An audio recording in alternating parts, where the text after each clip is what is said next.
Question period. I recognize the Leader of the Opposition. Mr. Speaker, this tired and out-of-touch government isn't focused on what matters most to people. That's right. The crushing cost of living. Families who are forced to pay thousands flying out of the province because they can't get the care that they need here at home. Almost 60% of Saskatchewan people struggling just to pay for groceries.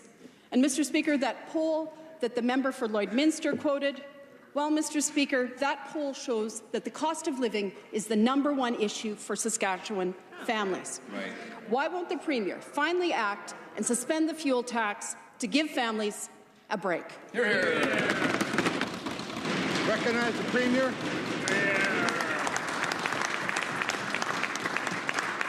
First, Mr. Speaker, because the fuel tax is invested and added to into our highways each and every year to ensure that they're safe for our Saskatchewan families and to ensure that our highways, Mr. Speaker, are available and in condition where we can export the products that are employing people in the province in our natural resource-based industry, Mr. Speaker. In addition to that, it's through the strength of that very economy that is utilizing those upgraded highways that we have, over 20,000 kilometres upgraded, Mr. Speaker, since we formed government, a commitment to do 10,000 additional kilometres by the year 2030. It's through the strength of that very economy, Mr. Speaker, that we're able to preserve the over $2 billion in affordability measures, taking, yes, 112,000 people off the tax rolls, because you pay tax at a much higher level in Saskatchewan than you do, for instance, in NDP Manitoba. Today, over $50,000 you earn, a family of four would earn before they pay tax in this province, Mr. Speaker. That number is about $26,000 in neighbouring Manitoba, Mr. Speaker. In addition to that, we saw tax affordability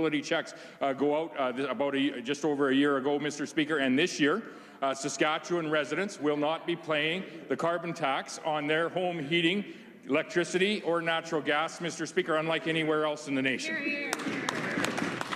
Recognize the Leader of the Opposition. Mr. Speaker, this tired and out-of-touch government is failing when it comes to the cost of living, but they're also failing when it comes to accountability and to transparency. Now, we've asked about changes that were made to a lucrative contract under this Premier's watch that saw a tire recycling contract go to a company from Newport Beach, California. But, Mr. Speaker, neither the Premier nor his Minister of Environment have had the courage to face reporters to answer questions. Why isn't the Premier taking questions, Mr. Speaker? What is he afraid of? Recognize the Premier. Mr. Speaker, it's unfortunate when we see a number of various drive-by smears that come from the members opposite, Mr. Speaker. And so what I would say Smearing people. What I would say very quickly and succinctly in this particular case, Mr. Speaker, no one met with a consultant in this case from government, Mr. Speaker. I would say that the consultant was actually hired by the company 6 months after they received the one contract, Mr. Speaker. I would also say, Mr. Speaker, that the RFP that is being referred to is not government's. The RFP is from an organization called Tired Stewardship Saskatchewan. Tired Stewardship Saskatchewan, Mr. Speaker, which is an industry-led board. Which is an industry-led board, Mr. Speaker, that is has industry reps from across the province on it, Mr. Speaker. And if there's questions with respect to that RFP or any other RFP that Tire Stewardship Saskatchewan is putting out, I would encourage the members opposite or the media to contact Tire Stewardship Saskatchewan. It's their RFP, Mr. Speaker, representing their members that are charging the recycling fees across the province. Recognize the Leader of the Opposition. Well, no more accountability there, Mr. Speaker. Now, the Premier noted that there was an RFP. Let's take a look at that RFP. It explicitly excluded the Saskatchewan company that was already doing the work. I quote, "There is currently a single tire processor in the province located in Saskatoon, and the TSS is interested in having a second processor, ideally in the southern part of the province." Mr. Speaker, there's more. The TSS, through this RFP, is looking to increase value-added processing in the province with new products and/or new markets, and wants to minimize overlap with the offerings of the existing processor in the province, Mr. Speaker. I end the quote. Why was this RFP written to explicitly exclude the Saskatchewan company that was already doing the work. Recognize the Premier.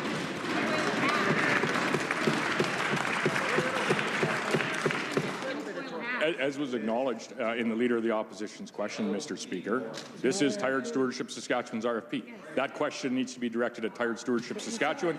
I would encourage the Leader of the Opposition or anyone else there with questions to do so. Recognize the member from Regina Elphinstone Centre. What a weak answer from that Premier. The TSS is a government agency and the legislation is right here, and I'm happy to table it, Mr. Speaker. It's plain to see from the members' opposite behaviour that they don't want us asking questions about this deal that saw a company from Newport Beach, California, walk away with this contract, Mr. Speaker. The minister yesterday extolled the virtues of CRM for creating, quote, dozens if not 15 jobs. But her decision led to the layoff of over 60 workers in Saskatoon, and there are more jobs hanging in the balance. But you know what they say, Mr. Speaker? Where there's smoke, there's fire, or maybe in this case where there's smoke, there's a tire fire. The RFP was written to exclude a Saskatchewan company already doing the work and to favour a company who hired Kevin Doherty as their lobbyist. Why was this RFP written to shut out a Saskatchewan company already doing the work? Hear, hear. Recognize Minister of Environment.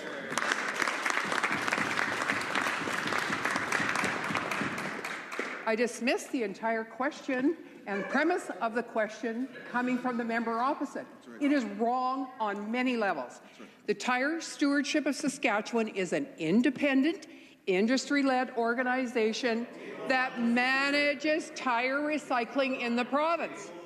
Tire Stewardship of Saskatchewan issued an open and public procurement process for recycling tires in southern Saskatchewan. The government of Saskatchewan has no role in awarding the procurement contract. It is our understanding. Are you listening, or what are you doing, man? It is our understanding that Mr. Doherty was not hired by CRM until November of 2022, months after the public procurement process. I'll say it slower for you if you would like. The process for southern Saskatchewan. I just want to remind the minister to speak through the chair. I recognize the member from Regina Elphinstone Centre. Mr. Speaker, on Tuesday we asked about this shady tire deal and the Premier didn't take questions from reporters. Yesterday I asked questions about this deal to the minister and she didn't answer a single question from reporters either. It all makes you wonder, what are they so afraid of over there, Mr. Speaker? The minister is pointing fingers at the TSS, but she and she alone is responsible as minister for tire recycling, the tire recycling program in this province. Section 5.3 of the Scrap Tire Management Act, Mr. Speaker, she approves product stewardship programs. She and she alone approves any terms and conditions she considers appropriate. I'd encourage her to review her guiding legislation a little better. Does she have the courage to face the media and defend her decisions today? Recognize the Minister of Environment. Mr. Speaker, the government of Saskatchewan has no role in awarding any procurement contract. The Ministry of Environment's role is one of oversight to ensure that all commitments are fulfilled under the Scrap Tire Recycling Program. And I'll come back to Mr. Doherty. He was hired by CRM in 2022 in November. The contract was awarded by TSS to CRM in June of 2022. Thank you, Mr. Speaker. Great answer. Recognize a member from Regina Elphinstone Centre. Mr. Speaker, this government promised to be the most open and accountable and transparent government in Saskatchewan history. How far they have fallen from that lofty goal. This crackerjack Minister of Environment who used to fight crime on the streets of Regina, apparently she's too afraid to show up and answer the media's questions. Basic answers about her government's choices. choices that saw a contract handed to a company from Newport Beach, California, and resulted in 60 layoffs in Saskatoon.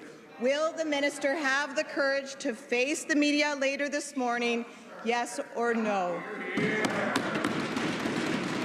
Just like to remind the member not to make personal comments about another member. I recognize the Minister of Environment.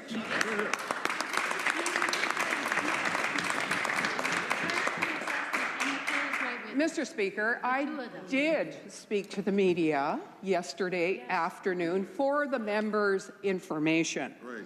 And again, it is about that Trudeau's Choice NDP party over there that continues to smear members of the public and Would the minister answer the question? I mean, you're getting into areas you shouldn't be talking about, Minister. I spoke to the media yesterday, Mr. Speaker. If that's all they want to know, that's what they got. Yeah. Recognize the member from Regina Walsh Acres. Thank you, Mr. Speaker. This tired and out-of-touch government is clearly failing on transparency, and they're failing to deliver on health care. Ever since the last pediatric gastroenterologist left the province, we've had family after family coming to this legislature to sound the alarm about the lack of access here in Saskatchewan. Yesterday, it was the Weber family, but we've had so many more families, the Soren family, the Englot family, the Fleck family, so many kids forced to go without the care that they need here in this province, so many families forced to pay thousands of dollars out of their own pocket to travel out of this province for the care that they should be able to get here. Does the minister take any responsibility for letting things get so bad? Recognize the Minister of Health. Here. Thank you, Mr. Speaker. As we have talked about in this chamber, we are making a significant historic investments into healthcare. That includes into children's care in this province, the opening of a children's hospital in Saskatoon in September of 2019, Mr. Speaker, where we are making record investments into a variety of services there, Mr. Speaker. Last year's budget, $2.5 million for a pediatric gastroenterology multidisciplinary team at the children's hospital, Mr. Speaker, and in this year's budget, a over $600,000 increase over and above the investment the year before. Mr. Speaker, I would say in addition to that, as I've stated, the crews and the officials at the SHA and the Health Recruitment Agency are working very hard, as it is a priority for this government, to fill the vacancies that we have for pediatric gastroenterology. In the meantime, we have locums providing service as much as we can to families in this province, Mr. Speaker. Recognize the member from Regina Walsh Acres. Thank you, Mr. Speaker. The minister can talk about the efforts to hire these specialists, but when we raised the case for the Sorons on April 10th, the minister said that they were in the final stages of getting 2 pediatric GIs hired. But just 2 days later, 2 pediatric GI positions were then posted to the Sask Docs website. It doesn't add up. The minister said the same thing yesterday, Mr. Speaker. Are they actually any closer to filling the pediatric gastroenterology positions in Saskatoon? And will families finally be spared the cost of paying to access for care outside of the province? Recognize the Minister of Health. Thank you, Mr. Speaker. The SHA and the officials remain and continue to work on the finalizing of the contracts for 2 pediatric gastroenterologists, Mr. Speaker, and that work is continuing. This does not happen overnight, Mr. Speaker, and I am assured that they are working to fill those vacancies and to hire those staff, Mr. Speaker. And in addition to that, we have made a number of significant other hirings over the past number of years when it comes to pediatric care, Mr. Speaker.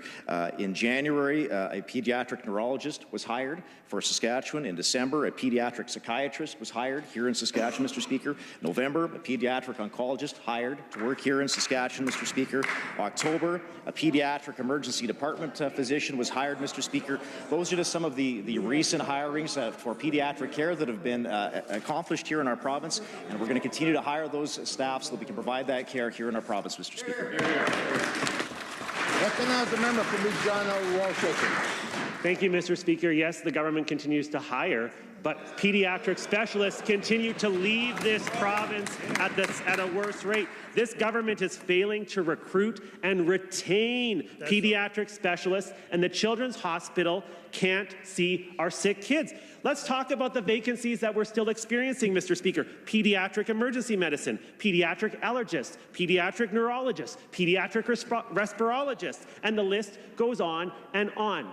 I asked the minister this question yesterday and he didn't answer, so I'm going to ask it again today. How many kids are being sent out of province due to this minister's inability to recruit and retain pediatric specialists? Good here. Recognize the Minister of Health. Here. Mr. Speaker, I would say prior to the opening of the Children's Hospital in September of 2019, there were a lot more children being sent out of province because there wasn't a Children's Hospital in this province, Mr. Speaker. Now, it's important to recognize that we are trying to provide as many services as close to home as possible, Mr. Speaker, knowing, of course, that there are sometimes very, very complicated cases that perhaps can only be handled by one specialist in the entire country, sometimes not even available in Canada, Mr. Speaker. So we're going to continue to hire these specialists, and I'll continue on my list of successes when it comes to hirings in the area of pediatric care. Mr. Speaker, a pediatric general surgeon was hired last summer, a pediatric emergency medicine specialist, another pediatric oncologist hired April of 2023, a child and youth psychiatrist March of last year, Mr. Speaker. I know the members opposite don't want to hear it. The member for Elphinstone, who's already had her questions, but she's not done apparently. The member for Meewasin, who never gets questions. No wonder, Mr. Speaker. This government is going to continue to invest in health care. Recognize the member from Saskatchewan Rivers.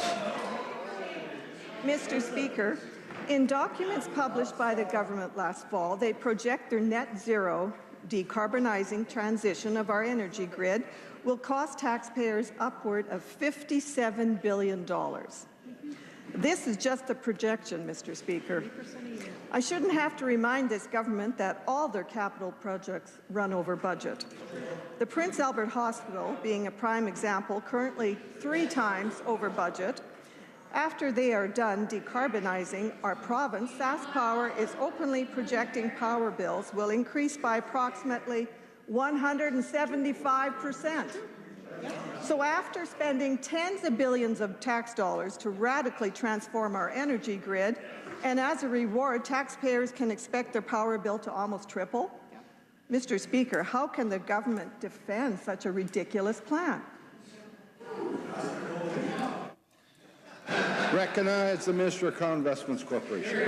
Thank you, Mr. Speaker. Mr. Speaker, what certainly is not helping is an NDP Liberal coalition in Ottawa that is putting in place clean electricity regulations that will be devastating to our province and to our economy, Mr. Speaker. That's why we have provided feedback to the clean electricity regulation feedback session to indicate that this is impossible for Saskatchewan, Mr. Speaker. That's why frankly, we need a change from that Liberal NDP coalition. And frankly, that's why it's disappointing that the Leader of the Opposition and her Labour critic would have attended a Trudeau campaign school in Ottawa last week, Mr. Speaker. Mr. Speaker, this is why we need to ensure that we have a Made in Saskatchewan plan that can ensure that we have a grid that can support a growing province and a growing population, Mr. Speaker, and keep rates as low as possible. Thank you. Recognize the member from Saskatchewan Rivers. Thank you, Mr. Speaker. Regarding the new provincial RCMP deal, the Minister for Policing and Public Safety stated, "The citizens of Saskatchewan have asked this government to make sure that their communities are safe." Yes, Mr. Speaker, they have been asking that for years, ever since that Premier took over, while that government has done nothing. As Assistant Commissioner Blackmore stated, the Saskatchewan RCMP has been long understaffed. At the beginning of the year, Saskatchewan's office per capita ratio was at its lowest point in decades, Mr. Speaker. That is the record of this government. Why did it take the Sask United Party and constant questioning in this chamber over the government's failing record on crime for them to finally act? Recognize the Minister of Corrections, Policing and Public Safety. Thank you, Mr. Speaker. And this government is very proud of our record working with the RCMP and specifically with Assistant Commissioner Blackmore. We've had the opportunity, and if the member opposite actually attended or watched committee, she would see that I presented this to the opposition, a letter of support from our finance minister, our deputy premier on go-forward funding for RCMP officers. We have up to 180 RCMP officers that we are prepared to fund in the provincial coffers, a letter that was sent to them a couple of weeks ago, Mr. Speaker.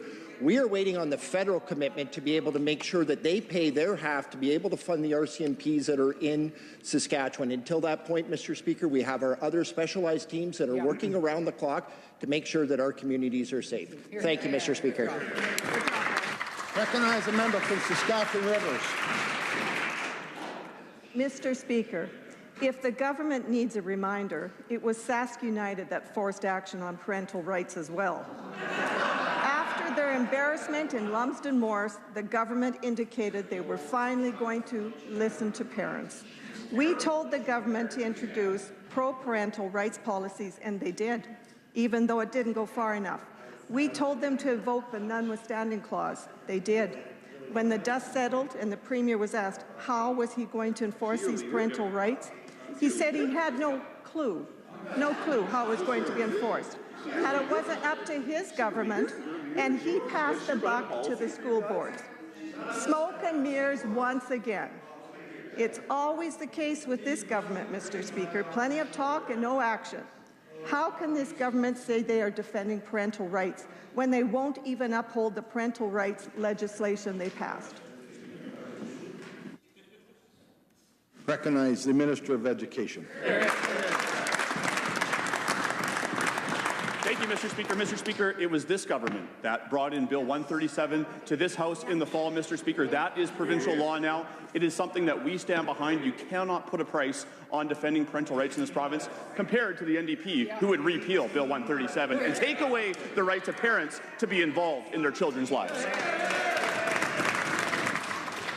Recognize a member from Saskatchewan Rivers. Mr. Speaker, I ask this government again, where is the teeth in the Parental Bill of Rights? Where is the governance from the Ministry of Education? Parents want to know, will this government introduce amendments to the Parental Bill of Rights that will ensure its enforcement? Recognize the Minister of Education. Thank you, Mr. Speaker. In case that member opposite forgot her time in government, Bill 137 is the law of the province, Mr. Speaker. This government will always look for more ways to involve parents in their children's lives. That is the priority of this government. Recognize a member from Saskatchewan Rivers. Thank you, Mr. Speaker. Well, all these answers today are no answers. So I ask again, since the Prince Albert Hospital is a prime example, 3 times over budget, are they done decarbonizing our province? SaskPower is openly projecting power bills will increase by approximately 175%. I say that again, 175%. So how can the government defend such a ridiculous plan?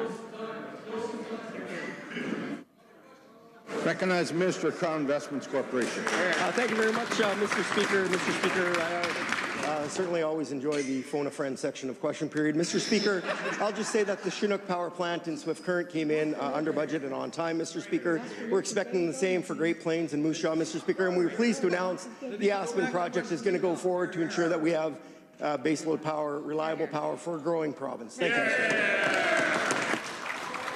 Recognize the member from Saskatchewan Rivers. Thank you, Mr. Speaker. What I want to know, what is the government's commitment on renewable energy? Recognize the Minister of Crown Investments Corporation. Thank you very much, Mr. Speaker. Mr. Speaker, we're going to ensure that we have an all of the above approach. We're going to ensure that we have natural gas. We're looking at small modular reactor. And yes, renewables are going to be a part of the plan going forward. Thank you. Recognize the member from Saskatchewan Rivers. Thank you, Mr. Speaker.